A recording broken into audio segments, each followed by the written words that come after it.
Sponsored by 1010 Podcasts. The Celtic Exchange, a fresh insight on Celtic Football Club.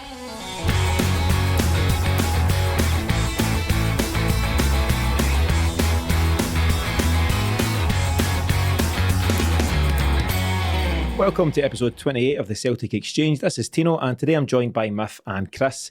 Ange Postecoglou finally took his first training session at Lennoxtown on Thursday and swiftly followed that up by laying down a marker at his first official press conference on Friday alongside new Chief Exec Dom McKay. The Ange Express seems to be filling up nicely, with season ticket renewal figures of around 50,000 being reported in the last few days, and from the uncertainty of a few weeks ago, there now seems to be genuine optimism about what lies ahead. Miff, are you up the back of that particular bus banging the ceiling, giving it all sorts, or are you a bit more reserved at this relatively early stage? Hello Tino, hello Chris, hello listeners, all aboard. I am banging that bus, or well, banging the window of the bus. I don't want to be banging a bus, that's maybe a different connotation, but I am 100% all in on Big Ange, absolutely no doubt. Quiet confidence, you can see that coming from him. He seems just very self-assured, which is something you obviously need as a Celtic manager. I'd said before, potential issue with how was his character and being quite introvert. I think Big Ange clearly has, broad shoulders that he's quite happy to take a load of weight on, and he seems to be well aware of the task that's ahead of him. He just speaks so well, and the one thing I've been speaking to my mates about when I've been talking about him that's maybe been slightly overlooked is the Aussie sporting mentality is a fierce one. They are programmed to win. I think that just bodes well for the type of mentality we want in our manager. I just like it. I'm trying not to be too optimistic because it just sets you up for an absolute fall. But at this time of the season, when you've got no evidence to go on, you can be as optimistic as you want. You've nothing to suggest that it's not going to work. We just need to throw our weight behind them. The pitching season's over. Last season's done. Doesn't matter what we do. It's not going to change anything. We just need as a support to rally behind them, and we need the board then to support them and let them get to work. I'm all for that, Miff. Chris, what about yourself? Have you been able to look forward with a bit more optimism the last week or so? Yep, I'm absolutely delighted. Again, also get the man in the door. It's just like, again, it is that positivity we've been crying out for so long. I mean, this has been going on for a long time. And I feel the big man it looks as if he doesn't suffer fools gladly. And as I said, just to try to echo what Miff saying in terms of mentality, the Aussie type mentality. And my whole concern was with the appointment in terms of what I said the last time I was on, was about coming in and seeing Kennedy, seeing Strachan.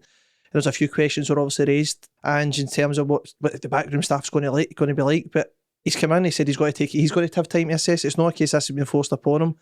The big man will make the decisions, and that gives me a lot of encouragement because that's been the problem with the past. He knows the task at hand, right? It's going to take time. This is more like the only pessimistic spin on it, I would probably say. We might need to be a wee bit patient with Big Ange in terms of what he's trying to do.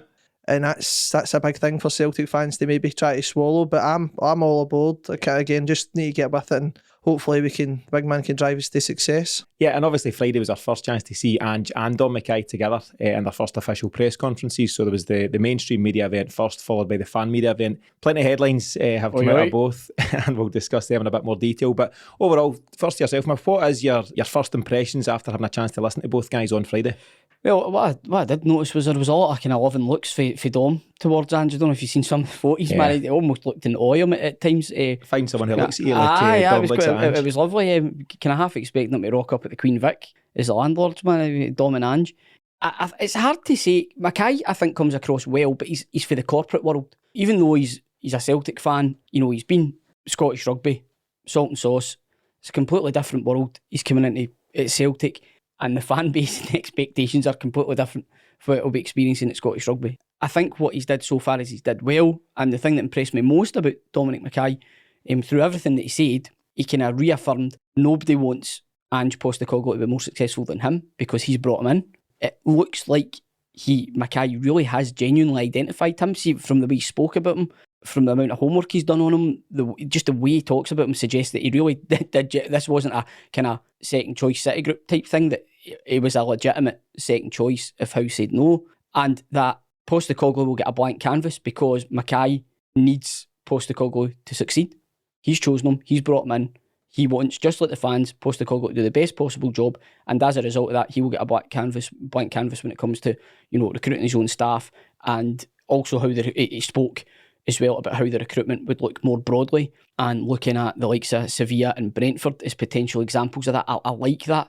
I like the fact that we don't already think, because I think we have been arrogant in the past, thinking, well, we're Celtic, and that's came across in our transfer policy. Well, we'll offer you £5,000 a week less, but we're Celtic, will not play for us. No, that's not how unfortunately the world works these days. But they're looking at examples of clubs who are effectively on the same type of budget, bringing in players, spending transfer fees, but turning them around, selling them on, but also having success on the pitch. I think it's great that we're looking at those examples and we're trying to replicate that, because the one thing that has been kind of standing out like a sore thumb over the past few seasons, is, other than qualifying for the Champions League itself, is the just complete lack of ongoing success, especially knockout success in Europe. And that has to be an area of focus for Postecoglou. I don't care if that comes in the Champions League, Europa League, or Europa Conference League. As long as it comes anywhere, we need a sustained European run. If you stole my thunder there, that was it. See the old Brentford Seville thing. That's the thing that really got me. And see behind that is structure. That's the key thing with this, is structure.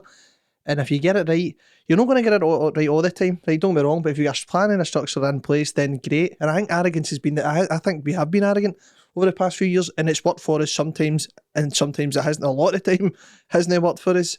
But I'm encouraged by that. As I said, if you can get that structure put in place in terms of, first and foremost, the right guy, right scouting network, the right academy kind of development, obviously in the background as well, the right kind of sporting director structure, whatever that may potentially going to look like. Brilliant. As I said, I'm all for that. That was the thing that really stuck out for me in terms of saying, that is the blueprint. Let's get it in place. He's ruggedly handsome. He really is. I mean, he's got that Tony Soprano. Is it Tony Soprano look? He is though, isn't he? I mean, let's be honest. He is. Whatever it is, he's got it. 100%. And again, that is the main thing.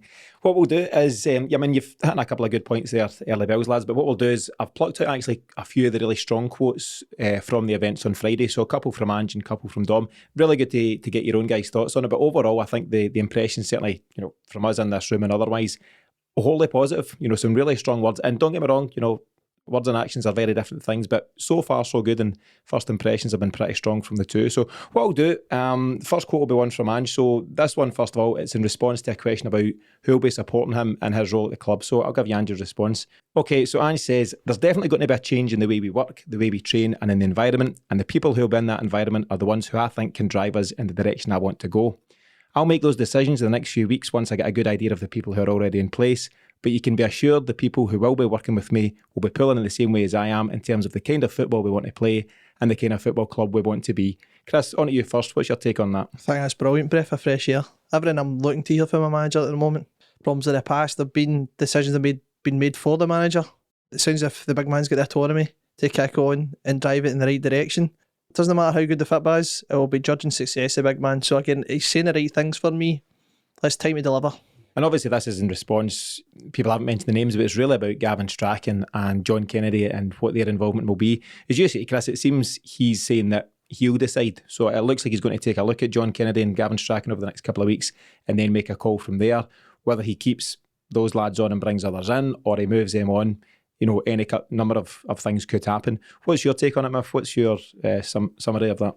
I slightly disagree with what Chris is saying there from the point of view of success. I think if he plays well and, say, loses out to Rangers by an acceptably close margin, but the style of football is, one that wins the fans' on side, I think he'll get a grace period. I think if we see free-flowing attacking football fairly early doors, whether we win something or not this season, the size of the rebuild's probably big enough that it'll give him enough credit with fans. However, what I do accept is, if you don't get the free-flowing football and the results aren't great, the combination of both are going to see him under pressure fairly early doors. So I like the fact he is so clear in his vision and the way that he wants to work. And again, it makes me think that we are going to back him, because otherwise he's not going to be a lame duck manager, dare I say, like Lennon was, where he just came in and had players thrust upon him and he was just happy to be there, so he worked under whatever conditions he was asked to work under. Whether Strachan or Kennedy will be about for the long haul, it remains to be seen. I can kind of see the merit in them being there just now. I appreciate there is an urgency to want to clear the decks, given the disaster that was last season and guilt by association. he needs some sort of transition period. He can't just parachute in himself and do everything himself. He needs a transition period, and Kennedy and Strachan are critical of that, whether we like it or not. It's just a fact, because there's nobody else there that could do the job and share the information and the players that they'll be able to give. They know what went on last season. They know exactly what went on last season. And I think Postecoglou even made mention that people had reached out to him like Rodgers to say well done and getting the job. I think he is quoted as saying that. For me, he needs that information. As horrible as we might think it is to think of Strack and Ange sitting round Strack's laptop, it's a thing that has to happen. A bit like when you fought with your old bird and then you share it with somebody else. You need to see that to be able to move on. Why would you not speak to Strack and Kennedy just to find out where it went wrong and why it went wrong last season? It just makes sense, and it's maybe a painful part of the handover, but it could be a very beneficial part as well. But I think again, you've got to have bodies there. No, you need to have somebody who's going to be there to keep the wheels in motion. Right? I said a number of weeks ago that I think players would be dismayed if they come in and actually seen the two in the training ground. But unfortunately, we're at this point where there is nobody else that's probably. Again, I know Ange is just basically in the door. Again, he's only coming in on Thursday. They are there over the course of the next few weeks. It's over to Ange to assess the situation, as we've said, and then take it from there. But just coming back to the point as well, my concern is in terms of success, it's about getting that balance right. I don't always remember when, again, Tony Mowbray's been mentioned twice in 1 week, my goodness, but I always remember when we were desperate to get rid of Gordon Strachan at the time. We'd got to the end of the road with Gordon Strachan. We're desperate to get Tony Mowbray in terms of this free-flowing football that he was going to bring. I remember also turn up to Parkhead sometimes and you're playing 4-2-4 and you're scratching your head going, what is going on here? This just overkill attacking, it just didn't work. So there needs to be that balance between getting it right in terms of attacking play, but also winning as well. It's not just and I get what you're saying, Miff, in terms of I think there will be there needs to be a grace period 100%, but it just depends. And as you say, what's the margins? It's hard to get that balance. What I find interesting in terms of the success is demanded of Ange by certain fans are also the same fans that will say, but look at the size of this rebuild. There's such a big job to do, and look at the turnaround, and look at the shambles we are. Some guys will be saying that and saying, but we need to win the league this year. You can't have it both ways. And if you're accepting there is a big job to be done, and there definitely is, then we'd all love to win the league this year, and that is the hope, and that's what I'm targeting right now, and it's what I'm sure Ange and the players are targeting. But there's also got to be a bit of realism comes into the whole picture, and we need to look at the fact that he has got a depleted squad. He's 3 weeks out from his first competitive game, and he really does need to hit the ground running if we are going to have a chance of succeeding. So that will be an interesting one in terms of, success is a demand of Celtic Football Club, but also being realistic is something else. Just as a point of note, which is completely off topic and taking us away off the agenda, me and the boys have our new Celtic strips. Got them? Just to let you know. How they looking? Belter. Oh, it's beautiful. Are you full kit, Miff? No, just the tap. You've been wearing the shinnies in the living room? Just the tap. Fair enough. So moving on, the second quote from Ange. So this was from the mainstream media conference, which took place first of all on Friday. So this is in response to a question about what this might represent for Ange in terms of a jump in coaching levels, so going from where he's been to Celtic Football Club. So his response was, I'm not sure what you mean by jump, but I'm assuming you mean I've worked at a lower level or some lesser level. I guess that's a matter of opinion. I've coached at a World Cup. I've coached against some of the best teams in the world, so that's not the way I look at it. And he said it very strong, and he wasn't arrogant about it. He was just putting across his point. And again, it was good to see. The thing I've picked up from some of his quotes so far is that he will defend himself, as he's got a right to do so. He also seems to be defending Celtic already, and it's pleasing to see, isn't it? Absolutely. I thought it's been I actually watched it. I thought it was quite cringeworthy. You know, working on Friday, you take a bit of... it was on lunch at the time, I believe, clocked off. But no, I thought it was actually quite cringeworthy. I'm trying to put him in that position where he was tested, and he answered it well. But no, I thought it was good. I thought it was good in terms of the way he responded to a number of things. But again, he was tested. He was absolutely tested. And just again, in a bit, as I said, the big man doesn't suffer fools gladly, but he looks at it. So even whether it be media or hopefully players, I thought the big man done well. Yeah, he seems calm and assured, and he's got a certain confidence without, it can border on arrogance when that kind of tone is taken, but I don't think he stepped into arrogance on Friday. No, and that's why I thought, or I commented earlier about self-assurance, that's what came across for me. He's been waiting on this chance to work in Europe. If you listen to the Australian commentators, it's clearly something that he's had as an ambition in his coaching career. And the fully Australia, or the Australian sports media, seems to be delighted that he's been given this chance, and they're clearly aware of how big a job it is that he's secured. He's not going to a proverbial football and backwater, you know, the profile of Celtic is, I know we're Celtic fans, but there is no doubt that Celtic is a worldwide profile. Postecoglou has that confidence. He believes he has earned the right for a crack at a job like this. And I just think that's great because he won't be overwhelmed. Whereas, you know, a similar type of appointment in Dyla, as in left field and a bit less known, didn't have that experience. He was successful in his own country, but had nothing like the magnitude of what the Celtic job entails. Again, I go back to the Aussie sporting psychology, you know, being the Australian national manager, the Aussies would have expected to qualify for World Cups, and he provided that. He would have been under pressure to do that, and he did it. They won an Asian Cup as well. So for me, he clearly has the right mentality, the mentality that's required. He won't back down when he's kind of challenged by the media on issues. And I think it's just refreshing. I think it's refreshing. And it's what the fans want to hear. We want somebody to come out and fight our corner for us. He'll do that. And we want someone that's just as committed and invested into the club succeeding as we are. And he seems to be exactly that type of character. Yeah. I think what's really important as well, just to your point, Miff, he certainly wasn't overwhelmed. He was very calm and assured, as we mentioned, not phased in any way, shape or form, took everything in his stride, which was good to see. But what also is really important for me, I think, in terms of the stage in his life and his career, he's 55 years of age. He is really hungry for success and he thrives, you know, in his own words, in his book, etc. He thrives on proving people wrong.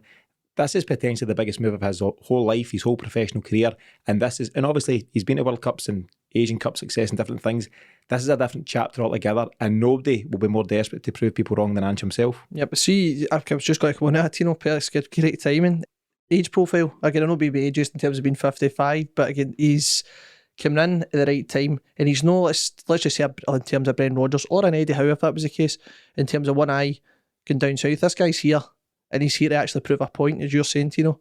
So I think it's fantastic he's going to come in and hopefully hit the ground running and say, right, no, do you know what, this is a project. Do you know what I mean? This isn't for the next couple of years and hope I can hit the ground running and then we'll just get a motor in the back of the car and down south again. This is a guy who's coming in to actually make a stamp in it and hopefully make a name for himself. I think so. And all the comments from Friday seem to be about, you know, we're here to build something and we're here for the longer term. And yeah, he was leaning towards that. He wasn't talking about any sort of quick fix. And he was talking about, he did get asked a question by someone, I can't remember who asked it, about the fact that, you know, from a lot of the stuff we've read and heard, particularly from the Aussie media, is that he does take a bit of time to get his ideas across.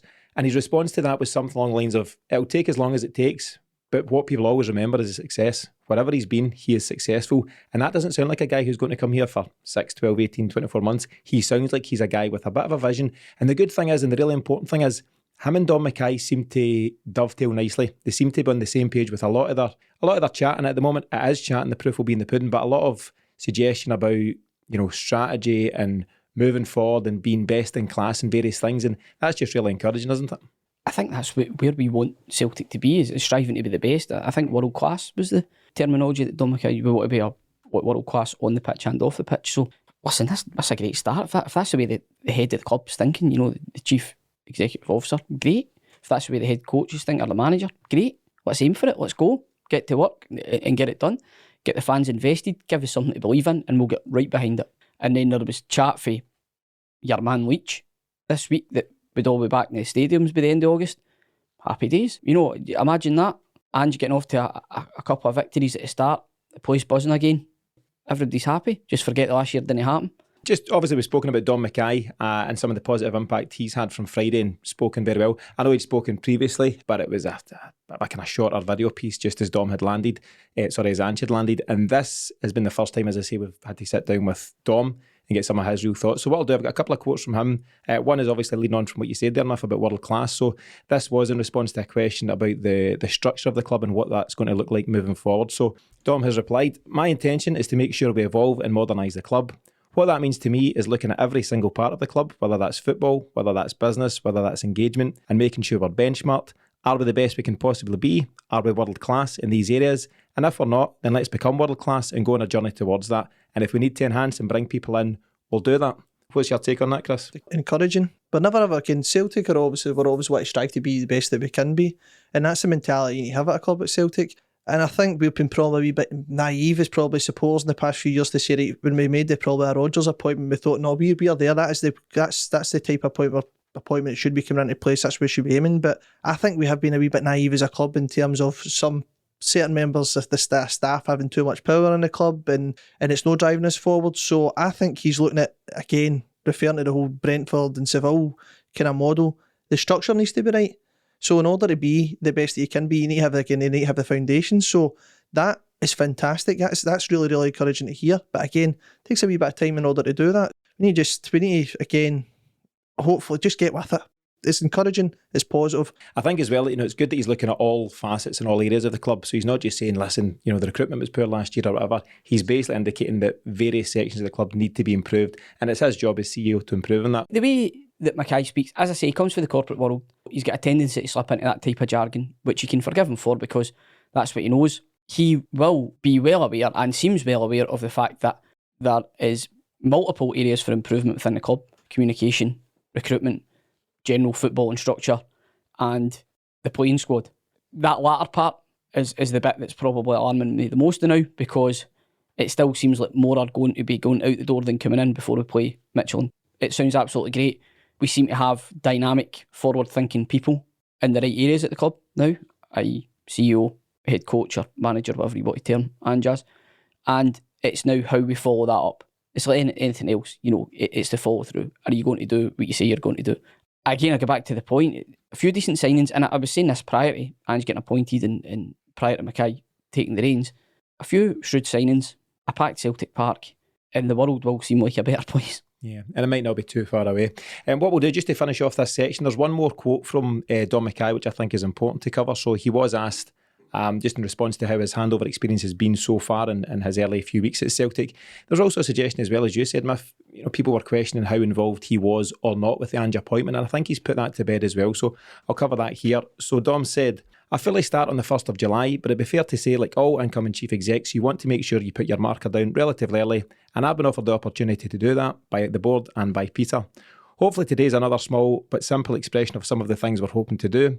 Bringing Ange in was a key thing that I wanted to do, and I was given an opportunity to get actively involved in that and then leading that process. I couldn't be more delighted to be sitting next to Ange just now. And again, as we've said, it's only words and whatever, but again, it's a really strong statement to make, and I think he's batting away a lot of the potential headlines with that one quote.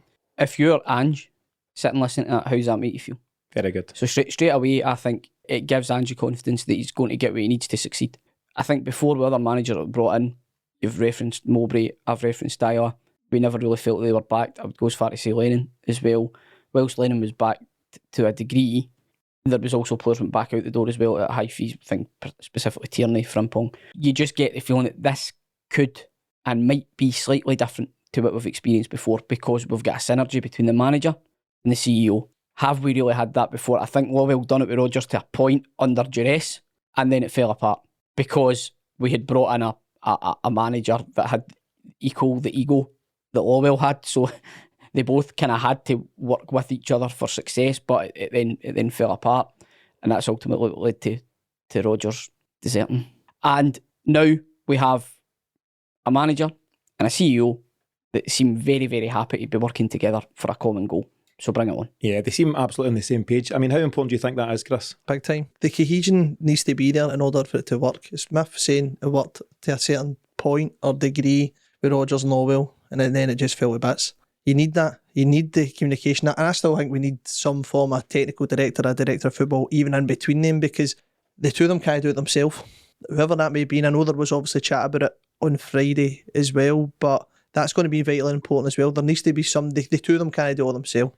And I think Ange can only be as good as the support team that's brought in around him, both in terms of what players are recruited, but also the staff that are brought in to support what his goals are.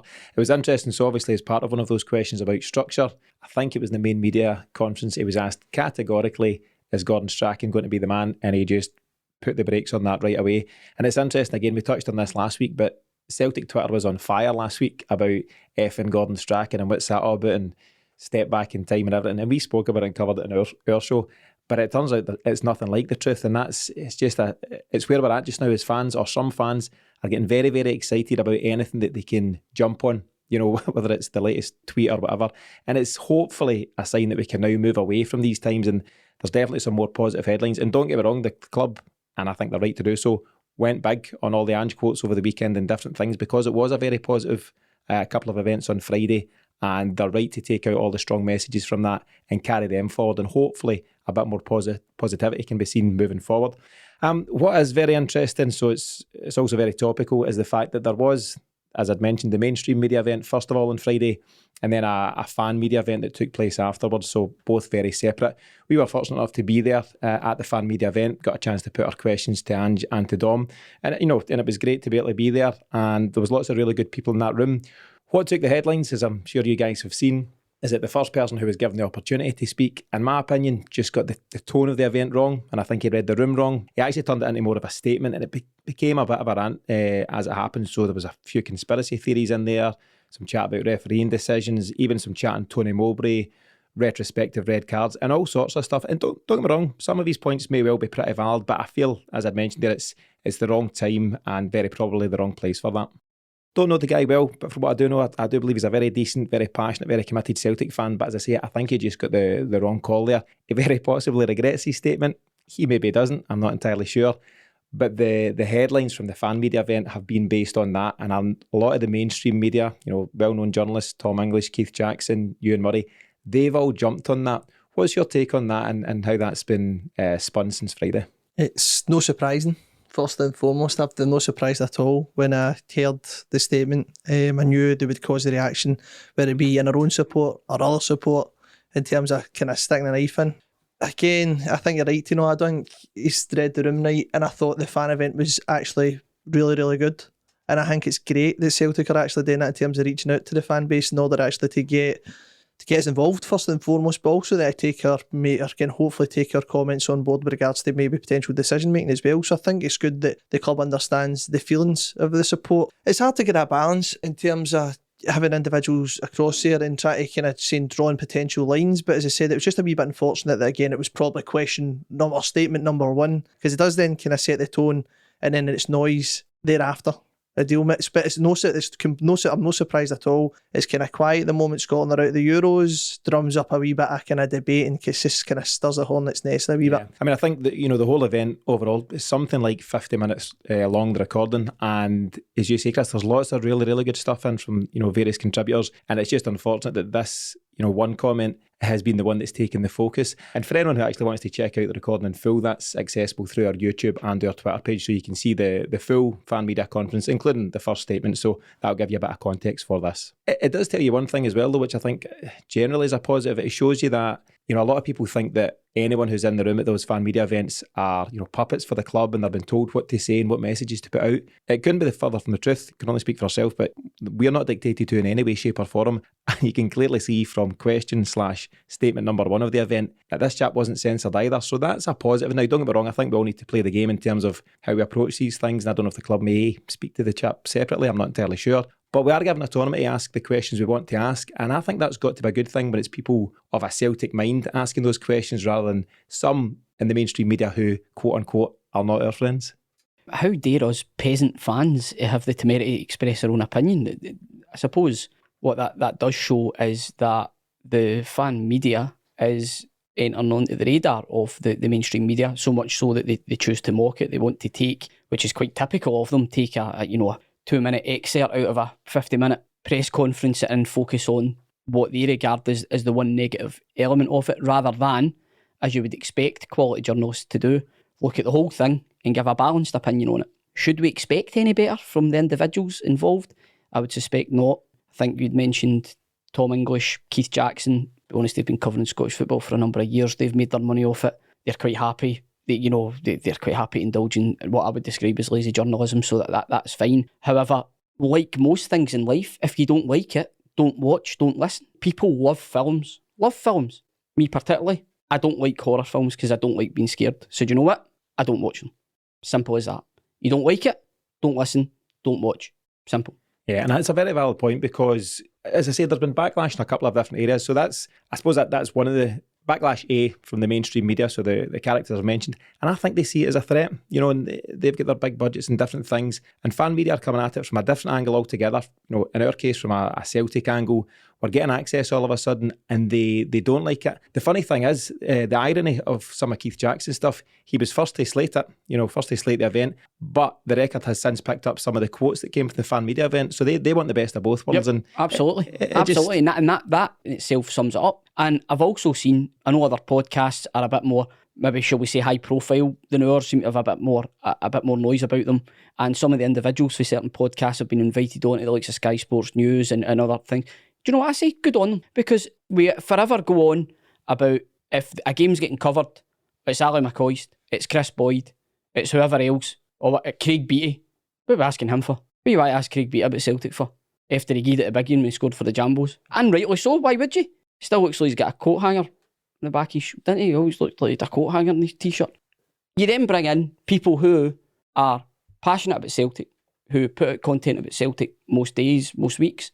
They're clearly knowledgeable enough to talk about it. Now, you might not agree with them. And again, if you don't agree with them, there's plenty of Celtic podcasts out there for you to go and listen to. So if you don't like that one, find one that you like and listen to it, or don't listen to any at all. But they're being asked in the right spirit.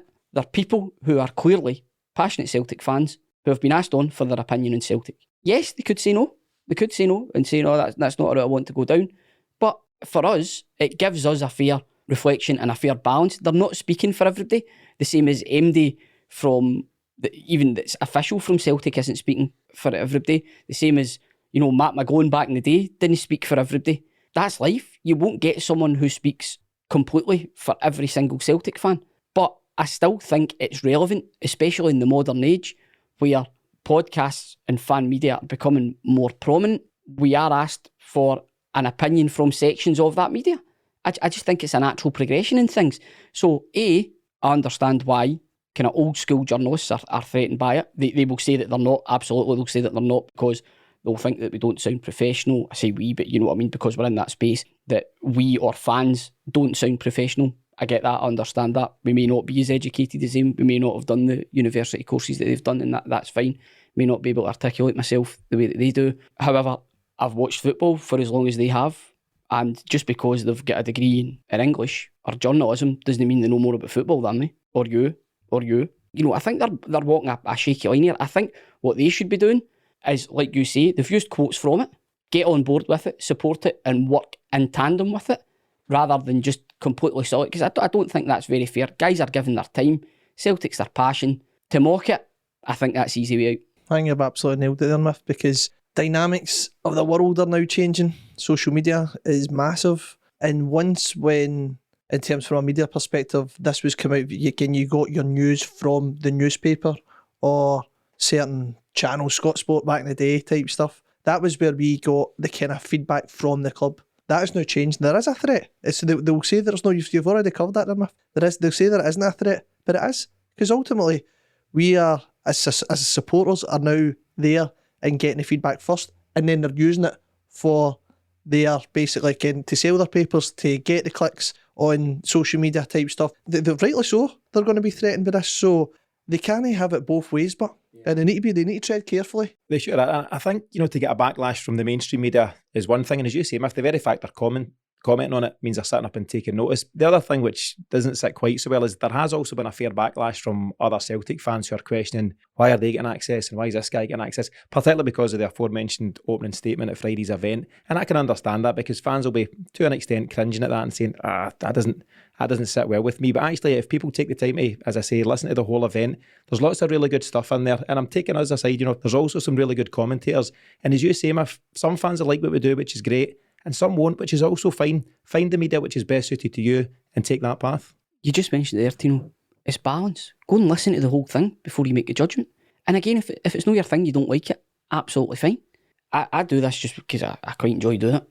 Simple, really simple as that. You asked me and I said aye, and I came and done it.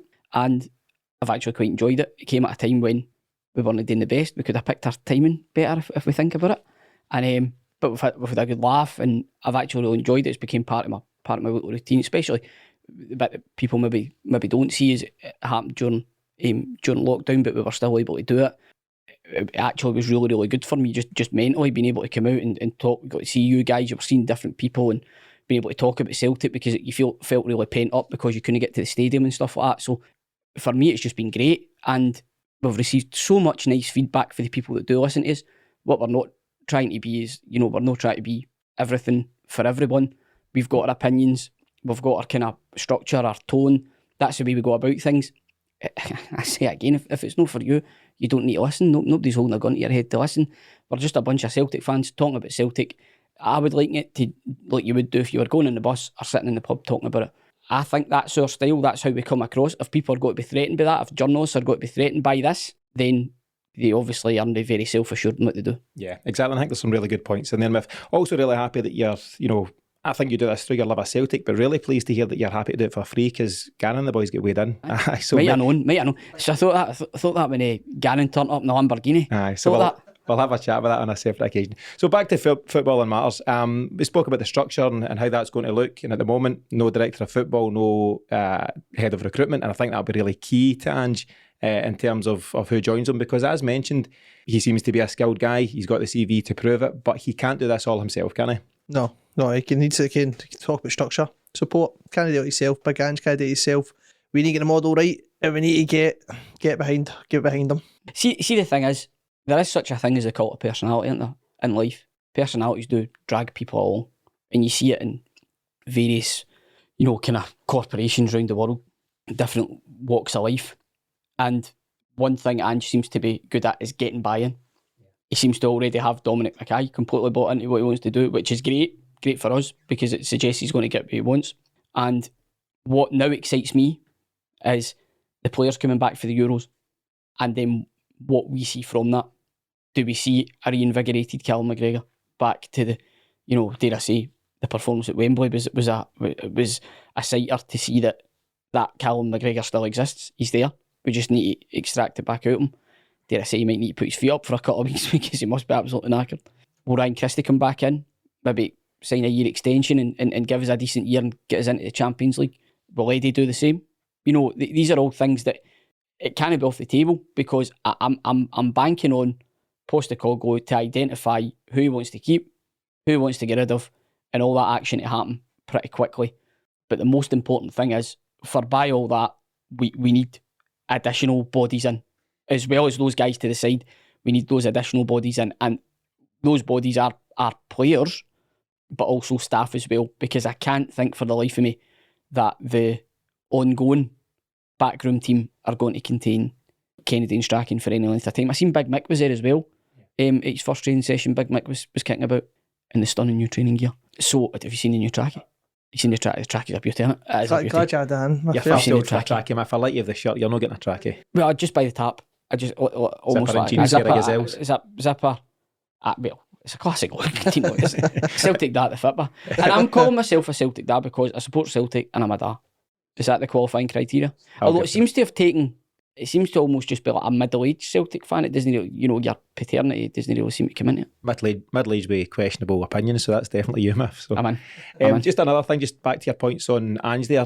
One thing he did say is, you say, as a personality, it seems that he pulls people into his way of thinking and into his culture and into his strategy.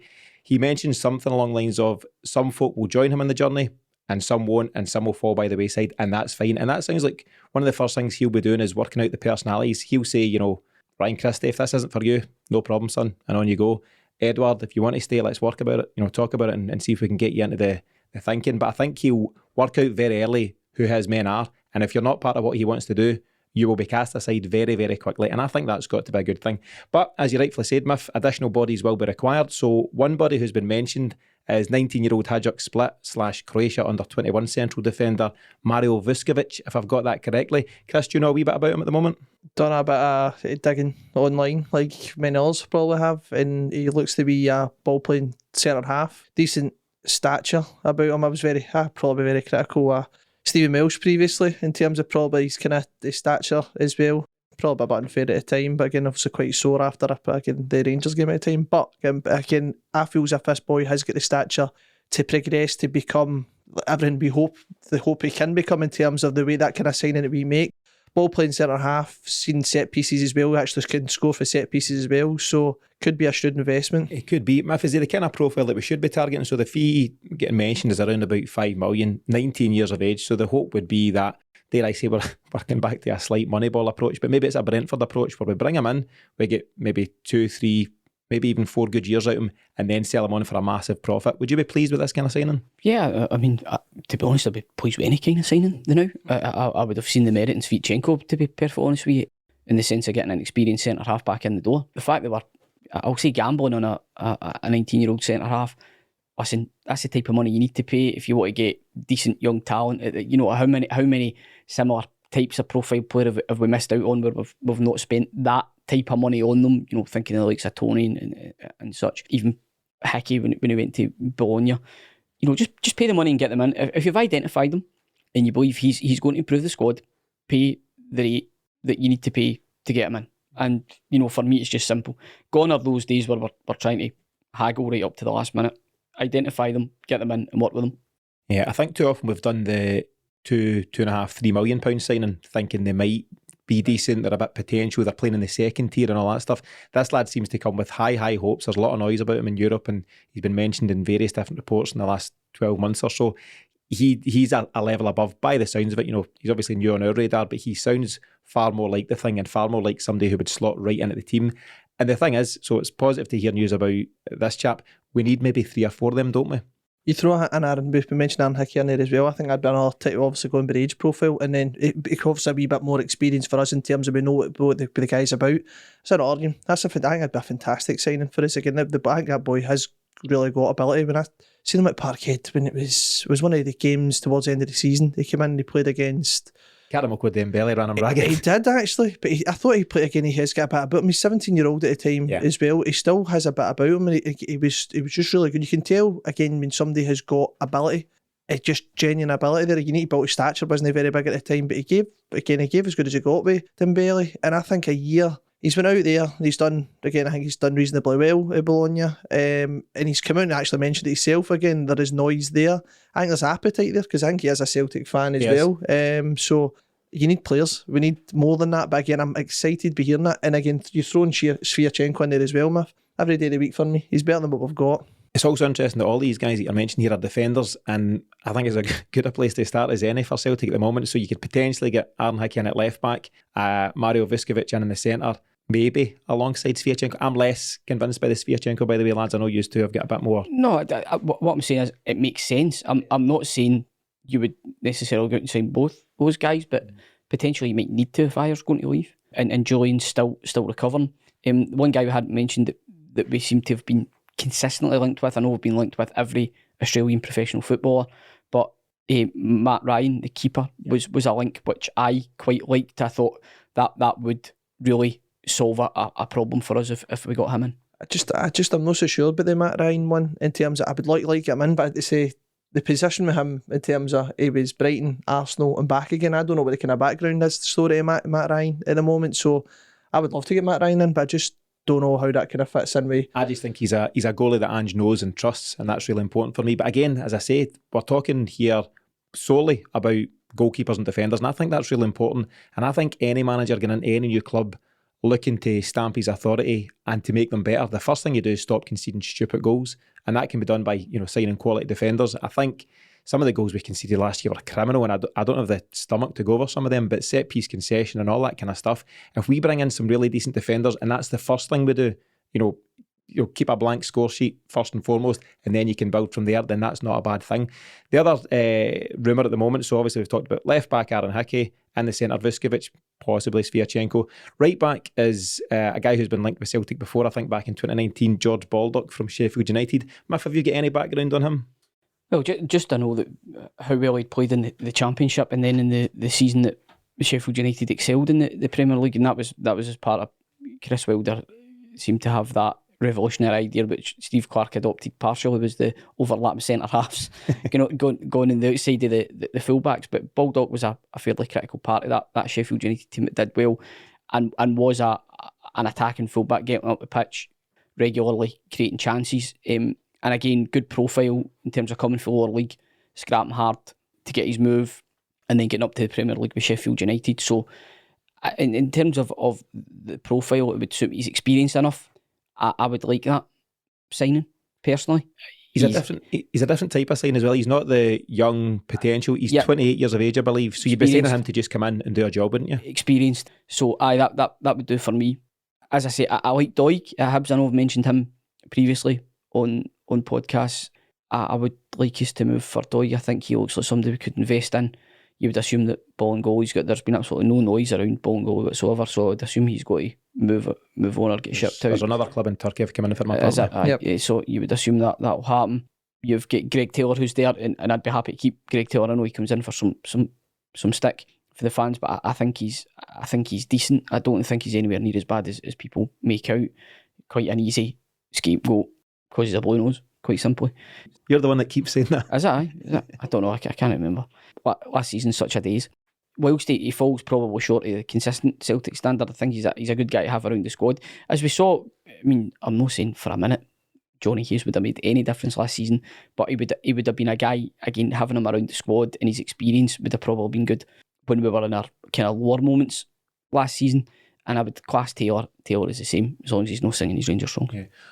One thing I've just been reminded of there, Simunovic, who we let go, is still without a club. He's gone 12 months and he's found himself in the footballing wilderness, and he's still quite a young guy actually, and I hope he does find a club for his own sake, but it seems all the more puzzling that Celtic couldn't have worked out some sort of agreement to have kept him there for another 12 months, whether it be on lesser wages or similar. But anyway, it will remain to be seen. So, whilst he was a limited centre-half, again, he is better than what we retained.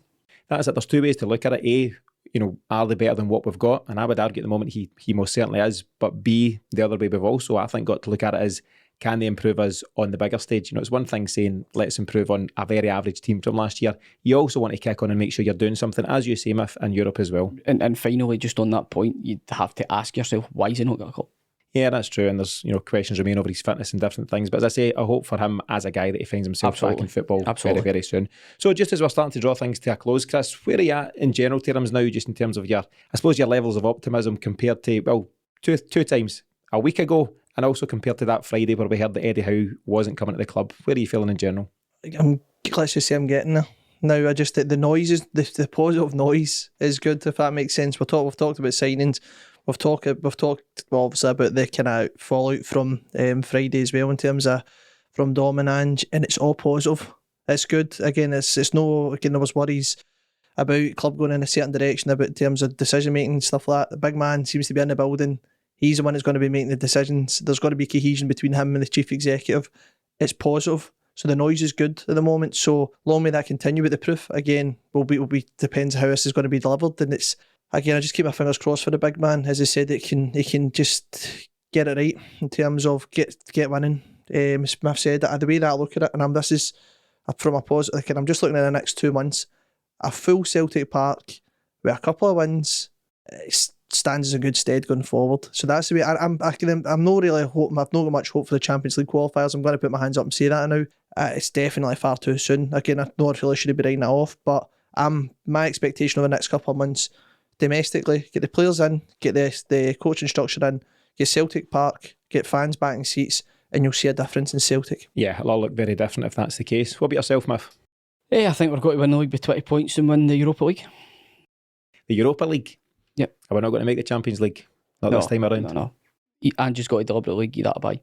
Such a smart man, isn't he? Oh, he's just so handsomely smart. But in general terms, you feel a lot better? No, I feel optimistic. But I'm forcing myself to be optimistic because, like I said before, the whole playing squad thing needs rectified ASAP. Been saying that for 6 weeks. But we need to know who's staying, we need to know who's going, and we need to get bodies in. Yeah, and hopefully we've got some of those answers by the next time we speak to you. So with the formal introductions now all out of the way, Ange can finally get down to the hard work of prepping the players for the competitive stuff, which is now only 3 weeks away. The early comments from Dom McKay have been encouraging, and we'll be hoping that actions speak just as loud as words, and that Ange is backed accordingly when it comes to both recruitment and to the staff he brings in. The next week or so should go a long way to giving us those answers. My thanks to Miff and Chris for joining me on today's show, and as always, our thanks to you for listening. If you're enjoying what we do, please continue to support us by sharing this episode with any fans who you think will enjoy it. You'll also find us on Twitter, Instagram, Facebook and YouTube. Thanks for listening. We'll see you again next week.